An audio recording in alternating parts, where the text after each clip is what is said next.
是公司第一台，刷落来请收看咱的新闻。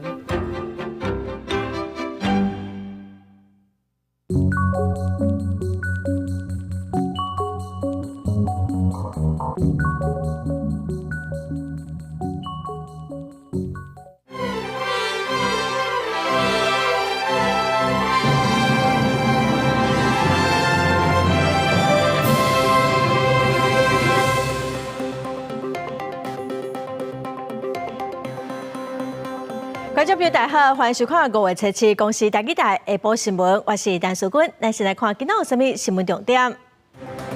高罢免第2阶段人数特别受刷落，外界关心罢免案敢会安排伫同一天投票，中选会讲爱看成案的时间才来决定。小数公布有3批澳洲的冷冻猪肉验到有莱克多巴胺，剂量无超标，未公布流向。国民党团是要求应该爱公布。印度军方今仔透早发射飞弹攻击巴基斯坦，造成严重的死伤。巴基斯坦嘛表示讲，因拍落来5台印度的战斗机。来看受到两波方面的影响，气象署表示讲，今仔中部以北宜兰有华人雨水是真高，暗时雨海较少。这礼拜无清济哦，佫有一波方面的影响，所以天气会真无稳定。今天白天的电样降水预报显示，主要的降雨的区域还是分布在中部以北、宜兰跟花莲地区，尤其在北部宜兰，还有在中部的山区这边雨势还是比较明显的。我们目前仍然针对了部分县市发布了大雨特报。那一直到了明天的这一段时间的话，我们可以发现锋面呢有逐渐的往北这边，在新的一道锋面逐渐在华中这边形成，所以水气上离台湾就比较远了。所以在8号。一直到9号的白天这一段时间，各地的天气都是比较稳定的。10号、11号这2天的话，预计会是整体来说天气最不稳定的一天，一直要到12号锋面南移到巴士海峡之后，各地的降雨才会由北而南逐渐的趋缓下来。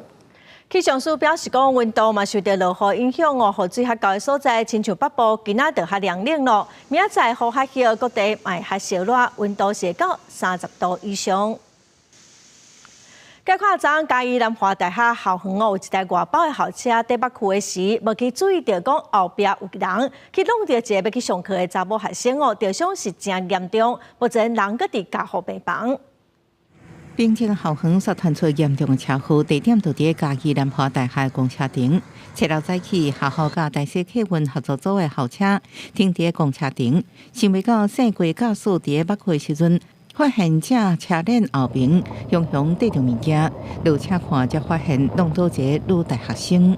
伤者一名女性，年约26岁，意识不清，肢体外伤，给予相关救护处置，送往大林慈济医院救治。来到本院的时候，血压已经量不太到了哈，然后伤势主要是骨盆腔。破裂了哈，它里面有一些血管的受伤，肢体方面就是大腿的骨头有骨折，那有生命危险。同一年，女大学生行路去上课中途发生意外，下半身互客运交过，骨盘吹气大出血，经过手术抢救了后，要在加护病房观察。校长赶紧去探视，学校也伫第一时间通知家长，做安达班上学生的情绪。我们的校安中心也通知了家长，请家长立即赶到大林慈济医院来进行相关的探视和照顾。同日早起，在高雄主管一个连接车正外的时阵，因为车顶火无铁管无绑个固定，结果熊熊为车顶连落来，讲到后边一个57岁骑汽车的护理人，造成伊正脚骨头进去严重变形。未确实依规定妥善捆绑货物，以违反《道路交通管理处罚条例》第30条第1项第2款，将依法裁处新台币3000元以上18000元以下罚锾，令本起事故导致他人受伤，将吊扣驾驶执照1年。两件事故造成严重伤害，警方会调监视器调查清楚代志发生原因，佮依法处理。赛车上路进前爱详细细致，因为驾驶小可闪神无注意，可能就造成无辜民众受牵连。记者综合报道。高罢免第二阶段人数特别受刷落，罢免国民党立委罗志强的国民团体今仔送件，计共是有36398份的人数数达成率是156%。罗志强是表示尊重，嘛讲伊准备要上街头去宣讲。外界即马是真关心讲罢免案敢会安排伫同一天来投票。中选会主委李进勇是表示讲，这爱看成案的时间，才有法度来做决定。替一箱一箱的连署书清雨伞，避免落雨淡去。国民团体发起罢免国民党立委罗志强，初次送件2阶段的连署书，宣布收到36398份连署书，达到底限的156%。民团表示，大安区是亲蓝选区，有这款的连署数量，反映大安区是唔茫改变，会继续突破罗志强的虚假认识。我们想要正式进到国民党就是说，不要以为就是铁板深蓝这一块地方呢是不会动的我们在这次运动的过程当中上来讲看到了就所谓传统的知识蓝、经济蓝在大安区这个地方上来讲呢，他们不愿意什么。再被现在的国民党支流代言，尊重罢团的公民权利，谢谢。罗志强批评这场无差别、各部分乌白的大罢免，呼吁民众投下无同意罢免，也启动大安100天要上街宣讲，捍卫民主。大罢免2阶连署进伫尾声，对罢免案敢会当伫同一日投票？中选会主委李进勇初次表示，爱看成案时间才决定。有立委观察。办理罢免投票爱开偌济经费？一个案子，我们如果是抓1700-800万，中选会的年度预算没有办法去预料，是不是从行政院的第2月预备金来？所以一定要申请行政院来动支第2预备。好，那针对国民党、民众党提出反戒严、反废死的公投案，有意将公投案罢免案。李进勇表示，今年公投日定伫8月23，也毋过罢免案的成立无法度有了。虽然法律没有规定说可以合并，但是有没有可能合并在一起，我实在是没有办法做逆料。另外，罢免2阶连署送件，传出用笑查核的证据。李进勇强调，中选会有查核的一套标准，强调用笑娘是误传，也是有意散布的错误假信息。公视新闻采访报道。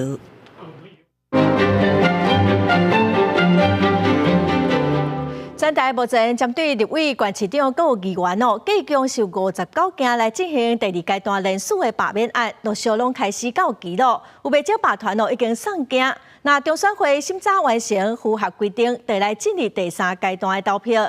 今仔解破新闻，咱就请怡真来为咱整理目前2阶罢免的进度，告下来会安怎来进行。是主播。全台大罢免目前来到第2阶段人数送件，但中选会审查通过罢免案确定成立，就会伫20天至60天以内来办投票。若剩这段时间有拄到其他选举，就要做伙来办。依照选罢法的规定，人数的期限是自领人数人名册过当天开始算，所以每一案成案的日期无共款，嘛看上未来投票的时间。来看第2阶段人数，立委的部分拢总50位，包括34位国民党的立委，1位无党籍，各有15位民进党的立委。根据中选会公布的人数期限，原来立委集中伫咧5月。上早国民党上早到期的是台东立委黄建斌5月初2，上晚是嘉南林派雄5月23。那民进党的立委大部分的期限拢是伫咧6月才到期。上早到期的是平地原住民立委陈莹，甲山地原住民立委吴丽华5月31，上晚是宜兰的陈俊武6月24。因为国民党的立委罢免人数集中伫咧这个月，罢免团体嘛陆陆续续开始送件。到达为止咧，已经有21位完成送件。不过，根据罢免团体统计，目前实际上是有27位的人数达到标准啊，拢是国民党的立委。民进党立委的部分呢，是要无人人数达到标准。来看正表，27位人数达到标准的名单，目前台中立委罗定宇伊的人数率是169.3%，是全台湾上悬的。那台北市5位国民党的立委拢达到标准。桃园甲台中拢总12位，若拢达到标准，而且是拢已经送件。不过，另外这苗栗的陈超明、柯定君、彰化嘉义乡甲嘉南的林派雄，这4个国民党的选区，普遍外界认为要罢免拿赢是上会到的。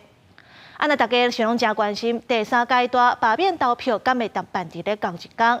今仔日中常会主委李进勇表示，就要看成案的时间，落尾才交予委员会来做决定。以上就是今日解剖新闻，咱个时间交等去主播。感谢伊真哦，咱继续来关心文化部114年预算是互立法院冻结34亿400多万。立法院今仔嘛审查改动报告，这嘛是头一个百姓改动案的部会。部长李万是表示讲，若业务费无法度赶紧来改动，今年8月以后哦，有真侪场馆恐惊拢无法度营运咯。争取预算会当顺利改动，文化部长李婉开会进前受访讲，拼暝讲做功课到半暝2点，这个文化部的管所业务费拢互冻结30%，影响范围真宽。如果不解的话，差不多8月之后，很多的馆就无法往下做，甚至于我们跟别人签约啊，或者薪水等等，都是在业务费里。我们跟国外的表演那个签约都是在这种钱里面。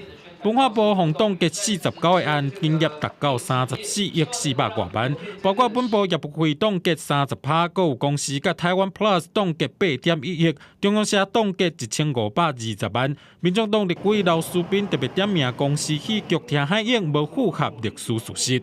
创作不能够违背史实，这是很重要的原则。它是历史剧，不是纪录片。基本上我们讲那个小说也好，我们讲 fiction 就是虚构。我们一定要接受那个虚构的部分。国民党立委郭如君也点名中央社最近做几种业务定位到底是啥？一下又说要做电视台，一下又要做文化内容，它到底是文字媒体还是网络媒体？它现在 YouTube 也做，还是电视台？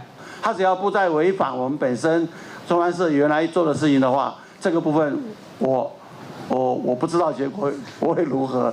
国民党立委郭志温强调，真侪人对台湾 Plus 有意见，委员会也做足侪讨论，希望审查改动案进前有时间让立委加了解。公司新闻综合报道。小树最近公布3批澳洲冷冻猪肉验到有莱克多巴胺。小树是强调讲，虽然是有验到，也毋过剂量是拢无超标，按照规定嘛是会当进口。民进党的立委是认为民众有选择的权利，国民党是表示讲，若无公布这猪肉流向，民众哪有法度来选择？小树最近公布连续3批澳洲进口猪肉被检出含有莱克多巴胺。虽然检出数值无超过国内标准，不过依然引起讨论。民进党立委表示，民众有权选择，不过国民党团质疑，若无公布流向，民众要安怎来选择呢？食药署它会进行把关，在安全含量以下的，那就是可以进口。而我们国人事实上是有选择吃什么样猪肉的权利跟义务，我想这个是他们的自由。跟中央摆烂，连公布来猪的流向都不公布，民众要怎么样有选择权？这些含有莱克多巴胺的猪肉流入了市场，流入了小吃店，流入了加工食品厂，大家通通都吃下肚了。请问民众的选择权在哪里？有地农指出，内地老集市场未来可能会互5000只以下的小型市场倒去，尤其是中央每公斤6块来补助进口业者，更较严重影响市地业。所有的泛型的产品呢，都在科学分析下呢是可以接受的风险，所以目前也会持续依照我们的食安优先、科学分析、国际标准以及市场稽查几项重要的事项来办理。小署长姜志光强调，小署并主动公布业者甲流向，并且检验结果透明报道，所有管理措施拢是伫维护食安优先的前提之下来进行。这市啲较细户的。当然，咧成本计算之下，当然咧挡袂掉。国民党团呼吁暂缓澳洲猪肉进口，是安平放水。首先要进行查抢其他国家猪肉，应该恢复100%每一批抽检。更清楚表示公告内地的流向，因为民众有猪的权利。公司新闻采访报道。美国政府对顶关税有90天的缓冲期，半导体另外会单独来扣关税，这礼拜公布细节。美国的商务部是有对外来征求意见，也毋过外国媒体就讲只收到10份的意见书，所以美国是认为讲大家对扣关税无啥反对的意见。即马嘛风声讲半导体可能会扣25%到100%的关税。全球产业链则关心美国政府有家伫初七公布的半导体关税细节。不过，进前美国总统川普捌指控讲，台湾偷摕美国的技术，嘛讲甲台湾扣100%的关税是合理的。即马美国商务部嘛公开征求意见稿，说团出状况无乐观。美国的政府确实在多方的收集了意见。刚刚跟委员说明了，除了政府提出政府部门的这个意见，提供美国商务部参考之外，厂商也会提供他的意见。根据外媒报道讲，相对进前的木材产业，美国商务部收到300多篇反对意见。即马晶片关税相关调查，美国商务部敢若收到10份回文，表示反对意见少，可能会带予川普政府强势关税信心。另外，外媒嘛引用知情人士的讲法，川普上可能会宣布讲，针对进口晶片加扣25%到100%不等的高额关税，包括熊本、福冈等地哦。那当地我们确实有越来越多的这个，因为台积电的供应厂商上下游的进场投资，都有反映现在的对等关税，让他们都暂停做一些这个下单或者出货的这一些作为。根据分析，美国商务部嘛当咧审查，要把国内晶片的产量提悬到满足市场的可行性。虽然这可能会让美国境内公司受益，不过却可能破乱全球半导体供应链。今麦全球拢在观望美国官方公布的最后结果。公视新闻综合报道。来看有55个国内民众伫泰缅边境的诈骗园区涉诈欺犯罪，早起是互送转来台湾。警方指出讲，其中有25个人伊本身就是因为刑案互通缉，另外30个人是互骗出国，还是讲主动去做诈骗，这个需要调查。杜宝提经对大规模改变，将大批国人为东南亚接回台湾，初七透早到机场了后，马上被带到刑事局。去诈骗园区是自愿还是非自愿的？等在台湾的50个人，伫泰缅边境诈骗园区涉嫌做诈欺的犯罪。警方调查有15个人伫台湾砍下刑案，早就被通缉。另外，剩的30人是被骗出国，假做被害者，也是主观做诈骗，还要等后续调查清楚。即便是有受困的情形，我们会去了解他是人口贩运的被害人情形做鉴别，但是有做不法的活动的部分，我们也会去落实的去做侦办。这摆用带人转来，全是因为缅甸政府在国际压力之下，总算积极打砸，园区陆续放人，不过实际还有60个人依然调伫当地，甚至被遣送中国，警方的掌握有难度，敢若相对被动得到救星。台湾的机场有没有成功拦下多少人？拦到的大概目前行情就给我资料拦到个8、9位，被告都个别了，但是不收少哈，非团的无啦。面对跨境诈欺的问题，因为台湾的国际关系甲各国的司法合作逐步艰难困境，除了继续强化非官方的执法合作，警方也在机场拿查，今年到4月，动来被害者将近10人。公视新闻采访报道。Meta 拍算讲无个要继续来赞助各地的素食茶叶团体哦，这恐惊嘛影响到茶叶团体的营运。今仔咱台湾的素食茶叶中心就办一场亚洲素食茶叶论坛，邀请来自印度、香港、菲律宾、日本等亚洲国家的茶叶团体来分享对抗假消息，嘛呼吁民众就爱培养假信息的辨识能力。Meta 已经宣布会终止第三方素食茶叶机制，未来会停止赞助各地的素食茶叶团体，包括台湾甲亚洲各地的素食茶叶团体。面对假信息四过传，未来伫欠 Meta 资金的赞助，有可能面临茶叶工作受到阻碍情况。Meta 就是脸书，它决定要停止对于这个全球的市场组织的赞助，这个对于全球来讲都是一个非常大的冲击，尤其是我们是面对这个中国的对岸的一个非常大的一个挑衅。那不只是军事的演习，我们还有很强大的这个讯息的渗透。台湾的素食茶叶中心初次举行亚洲素食茶叶专业论坛，邀请包括香港等地的亚洲茶叶团体同齐做伙，分享互相掌握的信息，打破假信息的传播，对民主国家的威胁，也注重讨论Meta的动作可能造成的影响，甲内容农场产出的假信息。不要马上看到任何的讯息，就是采取一个相信的态度，然后要去了解说它到底背后的用意是什么，或者说，比方说你是粉专看到了，你也要看一下粉专的管理人员是在哪里，然后这个粉专的成立的一个年多久。设了一个假的新闻网站，然后里面揭露了一些讯息。那在这个现在台湾的这个媒体生态之下，它其实很容易的就开始被一些网媒开始乱抄乱传。但是你经过查核之后，你会发现这个网站是仿冒的。专家指出，假信息的内容会随时序进化，像各国大选期间，假信息会大量散出流传。像台湾最近的新台票汇率提升，假信息也开始出现。特别呼吁民众培养对假信息的辨识能力，唔通互干扰。公司新闻采访报道。国际新闻来看，印度的军方今仔透早发射飞弹攻击巴基斯坦甲克什米尔，造成至少8个人死亡，35个人受伤。巴基斯坦的国防部长嘛讲，因拍落来5台印度的战斗机，1台无人机，嘛掠到几个印度的阿兵哥。今仔早起，巴基斯坦甲印度北部领空拢关起来，嘛造成航空交通大乱。巴苏克什米亚首府穆扎法拉巴德的居民，当地时间早起透早2点30分左右，互联线爆炸声响惊起来，随即听到清真寺特例广播命令，大批民众在黑暗当中去安全地点。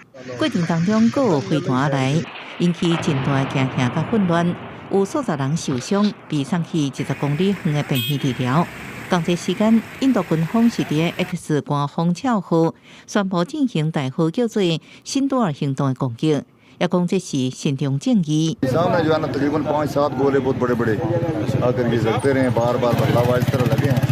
उसके बाद खूब रात लोगों में फिर सब लोगों को उठाया गया कि एरिया खाली किया जाए। अच्छा, तो ये इंडिया की तरफ से जो है फायरिंग हो रही है, ये हालात हैं। 巴苏克什米亚甲巴基斯坦境内总共有9个地点遭到飞弹攻击，其中包含人口上侪大省旁遮普的2个都市。印度军方指，因锁定的目标是恐怖分子地点，无攻击老百姓经济或者是军事目标。不过，遭到巴基斯坦反驳，至少有清真寺甲平体遭到拍掉，阁有囡仔死亡。巴基斯坦总理夏利夫讲，这件是战争行为。国防部长阿西夫向媒体表示，已經展開報復，真緊就會算總效。佢指出，印度總理莫迪發動這個攻擊，是為鞏固伊國內支持率。दुश्मन के इस बुज़दिलाना, बिला इश्तियाल, बिला जवाज़ हमले का भरपूर जवाब अफ़वाज पाकिस्तान पाकिस्तानी कौम की हमायत से दे रही हैं और देती रहेंगी。印巴控制线出现猛烈的枪炮交火，包括国防部长讲，拍落5架印度战斗机，1架无人机，掠到几名印度士兵。印苏克什米亚首府斯里纳加高区的学校建筑，互一架不明的无人机落入去，引起大火。巴基斯坦宣布旁遮普进入紧急状态，学校全部停课，各关全国领空48点钟。印度北部省份甲印苏克什米亚也将领空关起来，造成南亚地区的航空交通大乱。公司新闻王慧文报道。来看德国切拉选出新的总理及民的主席梅尔茨，经过第2轮的投票顺利当选哦。也毋过头1轮的表决有18个执政联盟的议员走票，这嘛是德国76年来哦头一届总理选举，佮爱进行第2轮的投票。Ich frage Sie, Herr Abgeordneter Merz, nehmen Sie die Wahl an? Frau Präsidentin, ich bedanke mich für das Vertrauen und ich nehme die Wahl an. 其民兵主席梅尔茨第2轮投票顺利摕到325票支持，也下过法定绝对多数条件，正式当选新任德国总理。这结果是几点钟进行第1轮投票，判看民调3胜的。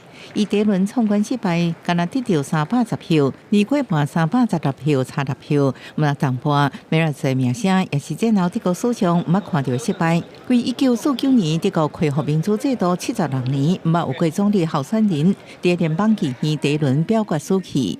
Für Friedrich Merz ist das kein guter Start. Es ruckelt am Start, kann man in Deutsch sagen. Es bedeutet aber auch eine Disziplinierung nun seiner Regierungsfraktion. Sie muss jetzt zeigen, dass sie die Wirtschaft wieder in Gang bekommt. Sie muss Entlastungen für die Wirtschaft bringen. Sie muss zeigen, dass sie die illegale Migration in den Griff bekommt. Und sie muss zeigen, dass in Europa es wieder Führung gibt, gerade angesichts der 梅尔茨动算了已经完成法定定数，宣誓就职。联邦议院总体选举上比例投票，630个国会议员第一轮有9人无来，3人弃权，还有1张废票。基民党甲社民党组成的执政联盟，面向负责8个议员走票。德国新任欧洲部长克瑞士鲍姆甲英国广播公司 BBC 讲，有的国会议员可能希望做政府要职，毋过希望刷空气。有的少年的社民党人捌公开表示无信号梅尔茨，即马选举结束，德国需要是建立一个稳定的政府，解决移民甲经济等重大问题。公司新闻黄文玲报道。美国微软的通讯软体 Skype 初步停止服务哦，因为即马智慧型手机是真普遍，通讯软体上侪咯。另外，开讲机器人 ChatGPT 开发商 OpenAI 宣布讲要放弃转型做盈利组织的计划，未来哦会以非盈利的形态继续来营运。这是真侪人已经将熟悉电话来声音，支持通讯软体 Skype， 在智慧型手机普遍，加其他更较好用、更较可靠的通讯软体出来冲击之下，结果停止服务。不过，伊核心功能会被刷到微软另外一个通讯软体 Microsoft Teams 运作。Skype had its moment. It was really revolutionary. Back in 2003, it really democratized video calling. It enabled people to have video calls who weren't members of a big corporation and didn't have expensive equipment. Remain very important as a part of the history of virtual remote work and just the way that we work.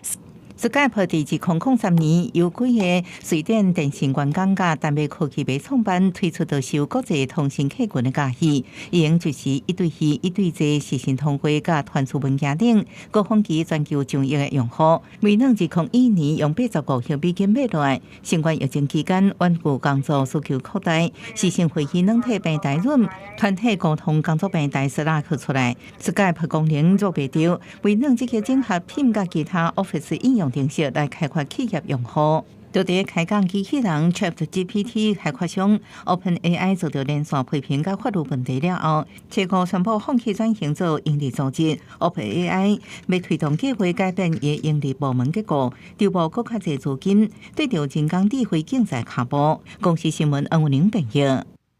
来看美国的普利兹新闻奖哦，今年《纽约时报》是以川普防开枪的事件摕到领奖奖，《华盛顿邮报》嘛以川普防暗杀的事件摕到报道奖哦。调查报道奖是路透社采访的芬太尼毒品的危害。今年哦，《纽约时报》摕到4项奖，上抢赢。And the prize goes to Doug Mills of the New York Times. 去年7月13日，也是总统候选人的川普，伫竞选演讲的时阵被人暗杀。纽约时报摄影记者米尔斯伫台卡翕到一系列的相片，其中一张佫翕到枪支快速刺过川普的过程，得到突发新闻摄影奖的肯定。华盛顿邮报是以这个事件得到突发新闻报道奖。纽约时报阁以美国对阿富汗战争的审查、苏丹军事冲突、加强后合成鸦片类药物、芬太尼对地方的危害，得到解释性新闻、国际甲地方报道等3个奖，拢总4个奖项，是本届得奖上侪，累积总数嘛增加到139个。路透社是以7集的系列报道，深入探讨芬太尼毒品的全球原料供应链加监管的漏洞，以及用真实的介绍伫美国境内世界流通的公共卫生的危机，得到调查报道奖。The fentanyl crisis is a complex one. You know, we have illustrated the simplicity and complexity and ease at which these chemicals flow back and forth across the American-Mexican border, between China and America and Mexico. We have an issue in this country of demand as well. 美国专门组深入调查报道的非营利新闻机构 ProPublica 是报道伫个对台禁令正严的州，疑似延误对孕妇的紧急医疗，致使真侪件死亡事件，连续第2年得到公共报道奖。华盛顿邮报前资深政治漫画家特尔内斯是得到插图报道甲评论奖。好笑的是，伊的作品一包包括报社头家贝佐斯在内，科技甲媒体头人向川普屈服巴吉的漫画，当时去互主编以内容中和的理由摕落来。特尔内斯尾仔时节结束17年的华邮生活，也凸显媒体内部的权力甲新闻自由对立的侧面。公司新闻施伟忠编译。过来消息哦，过来看花莲吉安乡2台轿车伫巷仔内相闪车，结果其中1台哦竟然严重伤害，另外1台让伊先过。被害人去报案，警方伫3点钟内哦，就抓到这家属。被害家属车来下昼3点半赛车经过吉安乡的北松一街丰信道路，因为路下拄好要甲对方1台白色轿车相闪车，不过对方副驾驶座竟然伸出一支底枪，真有恐吓意思。蛮紧张的，因为觉得他是有在对着我，感觉要开枪的感觉。花莲不是一个很淳朴的地方吗？怎么会也到这个地步了？警方接到报案了后，经过车牌确认，这台车是自行车，随即派员去车行确认做车人的身份。高调看监视器锁定涉案车辆，最后是停伫火车站前，随派员去逮捕一位今年31岁姓刘家属。本分局获报后，立即在3小时之内，在花莲火车站前广场查到开这台车的民众的其中1名嫌犯。那目前在嫌犯身上有查获依托米子的烟弹2颗。另外，副驾驶座牙枪的嫌犯，警方继续追缉，最后伫暗时9点半伫市区逮捕今年20岁姓杨查某人。不过，伊交出来称是一支弯曲空气枪，警方会进一步追查。经检验，该把空气枪杀伤力未超过法定标准，全案依恐吓罪将杨男移送花莲地检署侦办。本分局将持续追查是否有其他的不法枪支。初步了解，姓杨嫌犯4月底就因为涉及诈欺加妨害自由，被警方逮捕。想要到5月底，搁伫街路牙青，警方会继续追查姓杨查某人敢是抑有其他不法的代志。公司新闻采访报道。婚姻官针对本色的分类，佮有品的回收哦，是真严格。那检查有人参谋地体温禁止进焚化厂。这个月初3，婚林岛南有一个清洁队员哦，提醒民众都爱做好分类，对方刷轻易品，佮起卡动手，警方嘛会甲这个嫌犯移送法办。5月初3的晡5点外，伫咧婚林岛南一位姓陈的清洁队员，当咧向80外岁姓赖的民众宣导，希望伊将粪扫袋内底衫裤摕出来回收，好好做分类。也毋过，这位姓赖的查甫人却是雄雄将手里的喷泼向清洁队员，佮用桶仔甲人牵着伤。算你一天一定甲讲啊。第二天佫安尼，伊怎迄喷就破来，过来佫用喷桶仔牵头甲。连阮队员吼一定有。提告我拢予以尊重。岛南镇公所表示，因应婚林县内6轻焚化炉的粪扫处理标准，环保局有更较严格要求各乡镇的粪扫分类。今年岛南就有5座粪扫车因为无合格，互人摕回来，而且会加强宣导爱分类回收，想袂到煞来发生攻击的事件。被害人已经受理完笔录了，那之后会通知涉嫌人来，请让他到案说明，然后依法函送侦办。目前被退运了有12个乡镇，那退运了有1500公吨95的一个运次，那我想我为了我们云林县的一个环境更好，那所以我们请公所的部分自主的来做落地的一个检查。婚林县环保局表示，因为县内有委托6轻南亚焚化炉来倒烧粪扫，为着要预防焚化炉的设备故障或者是使用年限缩短，才会要求各乡镇爱自主落实粪扫分类。因为警方是表示讲，这桩攻击的事件会依照妨害公务甲伤害等等的罪嫌调查上班。公司新闻采访报道。高雄昨晚顶个月礼拜，有学生仔甲朋友拉伫路尾一帮车的车厢，所以伫拢找无哦。后来调监视器发现讲是司机员捡到，这个司机员是讲伊甲朋友等伫外口的粪扫桶咯，也毋过学生是决定讲要来提出侵占的告诉，这个司机嘛已经互死头路咯。车厢内底袂少民众会挂卡棒，也是袋仔。有一个老师伫网络发文，伊的外籍学生顶个月28半暝坐高铁最后一班车，将放钱袋仔顶物品的卡棒袂记哩伫车顶，通报了后一直无找到。到初二，高铁公司调监视器，并问司机员，才知影卡棒互司机员摕走。他自己的描述，他是带出去到站外之后呢，那找了垃圾桶这边把它予以丢弃。那我们也有协助到他所说的地点。的垃圾桶啊，并且请求那个店家那边是不是也可以调阅这一个监视器。根据高捷公司规定，司机员也是工作人员捡到物件，爱就近交互车站服务台登记，才统一送去失物招领处等失主来领。司机员的做法，让民众无法度理解。这个行为其实本身是蛮怪的，没有错，因为他们应该是有内部的 SOP， 是不是偷？我觉得应该没有办法这么快的去做这个定论。学生无法度接受司机员将卡棒等伫终点小港站外口一个粪扫桶的讲法，高捷派人去找嘛无找到，学生找过报警，对司机员提告请柬。于114年5月5日16时许，至本局捷运警察队提告侵占案。本分局受理该队移转案后，将通知涉案人到案说明厘清，并依法就办。高捷第一摆发生司机员骑走失物无形的案件，高捷公司会师咧表示，已经将明显违规的司机员免职，后续会由司机员照学生提出的赔偿金额来做赔偿。公司新闻陈环宇、柯正俊高雄报道。来看台南某一间鸟仔店，互检举讲卖一寡破病鸟仔甲生生的鸟仔笼啊哦，因为有民众唔甘鸟仔破病，就用较悬的价值卖登去照顾。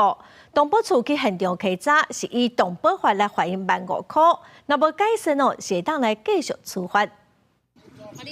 你会当甲粉弄啊，人有啊经过，大家嘛看袂过，对毋对？18只白色文鸟仔，互头家关伫咧共一个鸟笼仔内面，环境是真恶质。这是台南市一间专门咧卖鸟仔的店，伫咧网络顶面有袂少民众反映讲，大概经过看到这个鸟仔真可怜，着开钱家要等去处理照顾，无想到讲这个鸟仔最后也是破病过身。现场哦，超过70只鸟仔啦。70只吼，伊拢像有一个18只的文鸟啊，伊拢甲伊关一个细的笼仔内底，啊，逐只伫遐挤来挤去，啊，鸟啊伊若挤伊就会烧弯，烧弯就会烧焦，就会老化，就会受伤，伊拢无要甲伊分开呢。长期关心鸟类的动保团体表示，2当前接到民众的投诉电话，就直直去到现场关心，发现头家长期咧卖破病鸟类和生生的鸟笼啊，甚至搁咧饲鸡啊，规间店拢臭毛毛。5月7号，台南动保处也去到现场做稽查，发现有13只受伤的鸟啊，目前先由动保团体带回去照顾。伊是迄鸟啊较目啊吼，然后伊迄水来讲吼，无较清气。我是甲伊讲，你开店做生意，你互安尼观赏就歹的啦。你这个鸟仔吼卖出去嘛是吼无信用。台南动保处也表示，照动保法上悬是会当罚15000块，若是鸟店头家一直无改善，动保处是会当综合处罚，并且定时稽查。动保处也强调会透过法律保护这寡无辜的生命。记者陈阿轩、柯敏哲综合报道。再看桃园市中立区生雨的状况哦是真严重，环保局长期来推动空气污染防治的政策是有明显的改善哦。桃园7个监测站内底，雨水上升的中立站哦，即马雨水已经正常了。感应器拄着雨水，自动将雨水收集桶打开，佮将收集的雨水进行分析。中立当年受到生雨之苦，防讲是桃园上升的。环保局长期推动空气污染防治政策，也委托中央大学林良辉教授团队做生雨监测，累积超过30年的资料，生雨情形明显改善。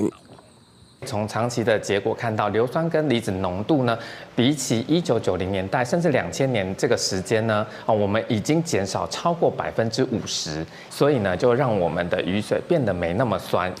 桃园市有7个雨水监测站，根据监测资料显示，福兴站6.09，龙潭站5.99，桃园站5.82，大园站5.80，新屋站5.67，路德站5.41，中立站5.37，油湾上悬，数值超过5，都不是生雨啊。酸雨情形较为显著的中立站，也从2018年平均4.93上升至2024年的5.37。高于酸雨定义值的5.0。针对生雨改善，环保局表示，长期为源头减量进行，特别针对排放硫氧化物的设施推动改善天然气，另外也透过自动启动压水设备降低营建工地在施工的时产生的土粉污染。未来也会继续多管环境政策，佮加强甲市区为管区的跨域合作，形成区域联防机制。公司新闻采访报道。来看台南市的牛油果哦，因为温度真低，佮落雨，调果率是真歹哦。伫相关单位的会勘哦，确定讲产量是减超过25%，已经达到天然灾害救助的标准哦。最近哦，会佮来公告专区是牛油果天然灾害救助的区域。去年包偌济？包3000个。即马？今年看你看300粒无？你甲算？原本应该满时的裤内啊，果季煞开甲真侪人，农民只好赶紧甲村的较细粒的裤内啊用袋啊套条。另外一边的情形搁较严重，人火无齐全，也是全拍整，连一粒拢无。台南大内的裤内啊，受到3月低温甲4月落雨的影响，调果率无好，原本每一丛平均有200粒以上，也毋过今年剩20粒，根本是白了工。农民近几10年毋捌拄过这款情形。早晚温差太大了，还会透早10度，到中昼30几度，整片都是白茫茫，你已经看到白茫茫，收不到2成，1成多。台南种裤内亚的面积大约有680公顷，是全国上济。主要产地有大内、关田、麻豆等所在。最近受到极端气候的影响，产量减少25%。民代针对这款情形，邀请相关单位会勘，因是认为损害程度对25%到30%，已经达到天然灾害救助标准。发现真正是今年落雨的时损非常严重啦，已经达到天然灾害救助标准啦吼。我嘛会同我嘛已经食公文上去农粮署的地方，农粮署爱去公布的吼。今年裤内亚的灾情对冰冻开始，去年这个时阵，裤内亚挂价平均每公斤220块，即马已经称到300块。农业部会勘发现，早生种、中生种、慢生种的裤内亚调果率拢无好，最近就会公告专区纳入天然灾害救助，希望农民的损失会当降到上低。公司新闻综合报道。总经费超过880亿的高雄国际机场新航厦头一期东边的立体停车场早起动工，规划超过2300个汽机车的停车位。交通部长陈世凯嘛表示讲，望机场航厦增建计划会当互愈侪游客甲物流来到南部。开工顺利！高雄国际机场新航厦第1期的东边立体停车场总经费19亿元，地面5层楼，地下1层楼。等待明年7月份完工了后，就会当提供2000多几个汽机车停车格。大家看到的虽然是一个停车场，但其实不是一个停车场。我们希望在2032年之前完成我们第1期的航厦，我们让现在的运量能够提升到800万以上。新的停车场会当改善高雄机场的停车问题，不过针对最近高雄机场开放规排班计程车、空车进入机场的消息，民航局表示，目前敢若开放空车入来，载客部分也是需要做研究。高雄的立委是表示，因为高雄机场逐礼拜航班运量已经恢复到疫情进前的状况，有民众反映排班计程车无够用，立委也希望民航局会当有条件来开放其他计程车加入载客。我们检讨以后，我们觉得高雄机场也应该参照其他机场一样，就把这个空计程车禁止进入的这个牌面拿掉，那这代表说空计程车可以通过。好，那至于载客的部分，就依现行规定办理。法是死的，人是活的嘛。啊，法照正的法就是袂使，无啥物变通袂使。啊，所以你讲实在，就讲要安怎讲啊？为着要互人客，我都坐着客人车，总是想一寡变通的方法嘛。啊，所以我讲的就是有为主甲维护。高雄国际机场表示，目前排班计程车有300台，逐天有来机场排班的量，11点进前的离峰时段大约有60台，尖峰时段平均有100到150台之间。立委强调，在无损害排班计程车的权益之下，要安怎来给旅客有更加利便的交通接送服务？交通局应该爱好好研究思考。记者柯家族副朝向高雄场报道。宜兰县政府选定开选国小头前的县政里街大约400公尺长的道路，来试办专管头前行人优先区，有成为一寡标线甲过路线，限速是20公里哦。县政府嘛表示讲，7月进前会来监测，再过来检讨改善。小学生放学了，伫停车区上车准备要转厝，啊，毋过有的学生是用步练的。宜兰市凯旋国校的家长接送区，便若上下课的时阵，都有人甲车相争的问题，所以县政府伫遮设计专管头一个行人优先区。那目前我们就选择在凯旋国小的周边来试办一处行人优先区哈。那目前相关的设施都已经设置完成哈。那请民众通过行人优先区的时候，要优先的礼让行人。行人优先区的范围包括凯旋国校头前的关境离轨，大概400米的车路，斑马线除了用特殊的设计，嘛限制速度伫20公里内，若准超速防检举，就照违反道交条例开单处罚。关境离轨除了是学区附近嘛有真侪徛街，民众讲，毋是上下课尖峰的时间，对过路人来讲，伫遮行路嘛真危险，因为车少车速紧，阁有一寡大货车会经过遮，设置行人优先区，会当保障囡仔行路的安全。平常上下课这边车速会很快吗？上下课的时候没有，但是上下课过的时候会有一些车子会快，是有点慢。不过这边有小朋友那个对小朋友应该还可以接受对。县政府表示讲，行人优先区设置了后，会请顾问公司伫7月进前来到现场监测成效，检讨敢有阁需要改进的所在，了后再阁继续评估县内其他的所在来设置。公司综合报道。顶礼拜新冠疫情是有超过5000人挂急诊哦，有33例，当中4个人死亡，另外120嘛增加3例，拢是还未满3个月红婴仔。国内第7波新冠疫情清悬，疾管署公布顶礼拜全台新冠门急诊有5800多人次，比前一礼拜增加将近8成，已经连续4礼拜上升，是今年上悬，增加33例重症病例，4例死亡个案，重症甲死亡个案依然是65岁以上老大人较侪。不过重症个案中出现一个4岁囡仔仔本身无慢性疾病，毋捌做过新冠疫苗，5月初确诊新冠并发肺炎大心肺，目前依然伫甲护病房治疗当中。目前的话，他是住院了这个第3天，那他现在的这个意识是清楚的，那已经退烧了，不过他还是有这个喘的症状。今礼拜也增加3例81本土病例，拢是年岁未满3个月大婴仔。去年已经有14例81确定病例，拢是本土病例，创6年同期新悬。其中东部的查某婴仔出事8日了后发病，目前要伫住院治疗。评估还是跟国际上的疫情有关哈。今年不管是日本的这个疫情跟美国的疫情都相当的严峻，尤其是日本哈是创这个2018年以来8年同期的最高哈，已经超过9000多例，而且有这个婴儿重症跟死亡的病人出现。疾管署提醒81得病的风险，6个月以下婴仔上悬，无注疫苗，第4轮差不多1%到3%，提醒家长按时带婴仔注疫苗。另外，新冠疫情按算5月继续清悬到6月，目前无法度确诊高峰落地什么时阵，呼吁民众赶紧注这N.系新冠疫苗，降低感染了后并发重症死亡的风险。记者综合报道。台湾今年已经是超高龄的社会，除了高血糖、高血油、高血压、高血含烧，嘛已经真做是第2大的慢性病了。所以健保署今年3月初一开始，嘛扩大高血含烧药品的给付，那么做伙来了解。可是呢，有一次不小心扭伤了，然后呢跌坐，然后腰很痛。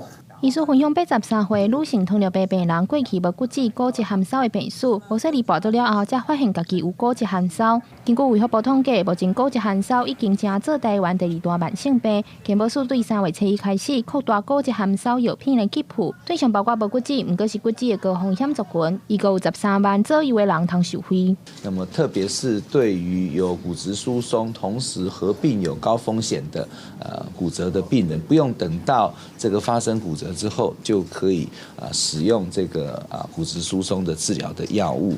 那同时对于已经有这个骨折的，也不用等到这个我们主要的大骨骨折啦，周边骨骨折有这样的风险发生之后呢，那么也可以使用。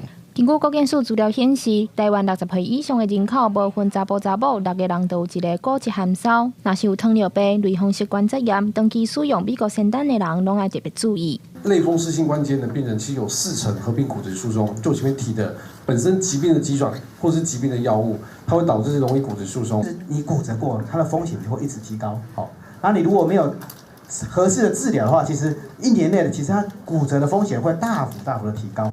另外，国内高血含烧症学会也表示，50岁以上的妇女和70岁以上的男性骨质流失会更加严重，但是发现骨质死亡的风险也会增加。社会应当爱重视高血含烧的认知。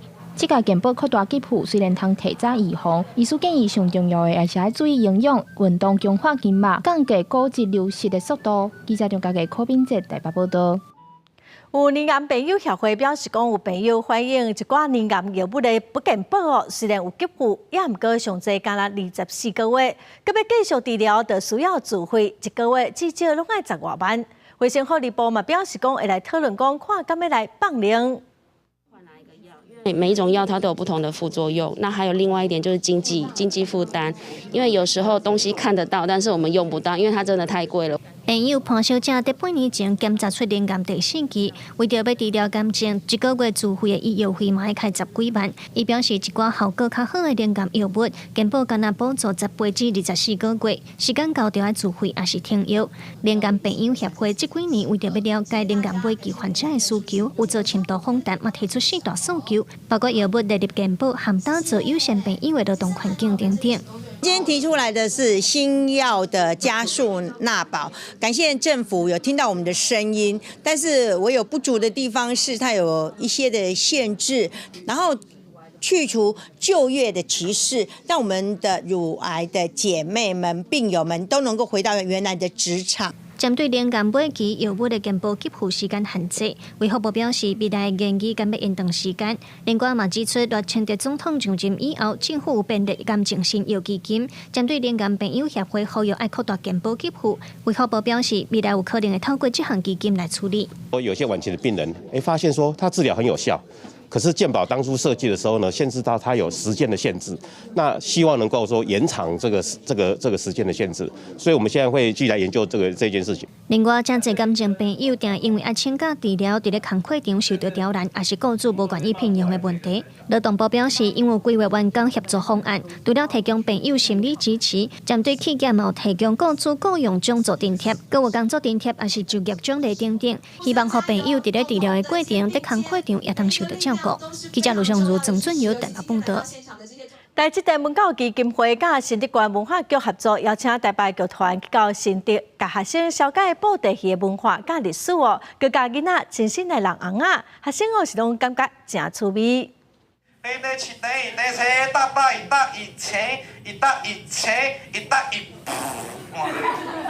好香哦！来扇给你们闻一下啊！趣味的布袋戏表演，让台下的观众看甲笑嗨嗨。老师除了伫现场了解传统布袋戏的演进历史，佮大家亲手操作布袋戏红啊，每一个学生体验了，拢感觉足新鲜的。很好玩，有发现哦，好难控制哦，就是你会很反直觉，像把手往这边靠，然后他的头就歪了。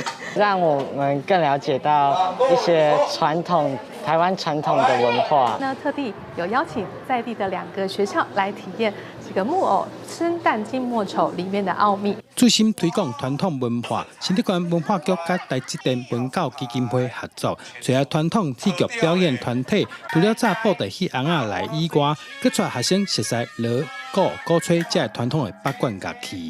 安尼用较轻松、较趣味的方式来介绍，互咱的囡仔知影讲，台湾这么水的布袋戏。这个年轻的孩子比较是使用这个3C 的时代，那这样的传统剧曲对他们来说是比较陌生的。那透过这样的工作坊，实际上看到操偶师的示范，以及实际有一个操偶的体验，可以让他们更能感受到这个传统布袋戏。精彩布袋戏，让囡仔自细汉接触传统表演艺术，也伫活动中熟悉布袋戏的背景甲历史发展，培养学生的艺文素养，和台湾传统文化会当向下定进。记者杜君和新竹报道。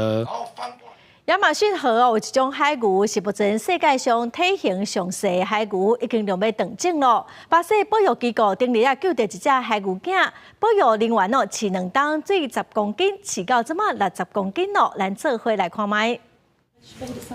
工作人员真细致扶着海牛仔用牛铃管饲奶，食饱了后的海牛倒伫水中，茫茫巴肚，看得真满足。这只海牛仔获救的时只有10公斤重，经过巴西保育人员2年来饲养照顾，即马已经60公斤重啊。E esses filhotes são filhotes órfãos, né? Provavelmente a mãe deve ter sido abatida, né? Foi caçada, e aí os filhotes sem a mãe eles ficam muito vulneráveis. Então eles precisam ser resgatados para serem encaminhados para um programa de reabilitação. 这种报道有白色同样的海龟，主要分布伫亚马逊河流域的河道甲湖壁，是现存3种海龟中体型上细一种。成年的海龟会当到400公斤重，也毋过几百年来遭到人类滥杀滥捕，将海龟肉甲海龟皮大量出口，造成数量大大减少。即卖已经防治区移龟物种，真歹发现因的踪影。巴西政府伫1967年禁止垃圾所有野生动物，也毋过保育团体发现，一直到即卖巴西当地有缘有渔民非法买海龟肉。Então, a reabilitação é bem longa, né? A gente fica de 2 a 3 anos até que ele esteja apto a ser encaminhado para a soltura. 除了面临来自人类的威胁，亚马逊流域最近爆发恐慌，让海龟失去生产地，加上海龟本身的生育率低，也让数量一排回升。亚马逊海龟的有生期大约是1年，7年期大概2年，了后爱转做食食物才会继续大汉。公司新闻张慧敏编译。下晡的天气，咱来看各县市详细资料。北部地区上低21度，上悬24度。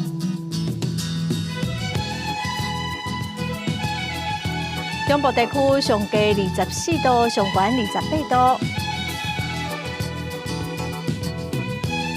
南部地区上低27度，上悬32度。南部地区上低21度，上悬29度。外岛地区上低21度，上悬28度。感谢观众朋友收看《公视台记台下晡新闻》，我是陈淑君，明仔载下晡3点，咱再会。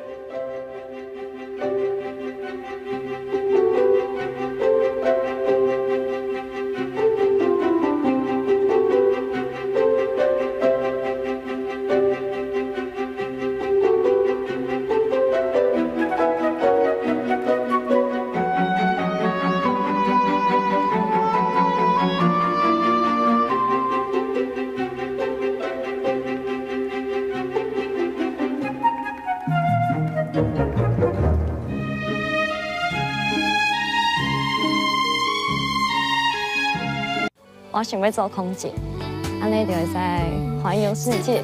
若是通甲我介意的人做伙，做啥物位？介绍。引导，做引导。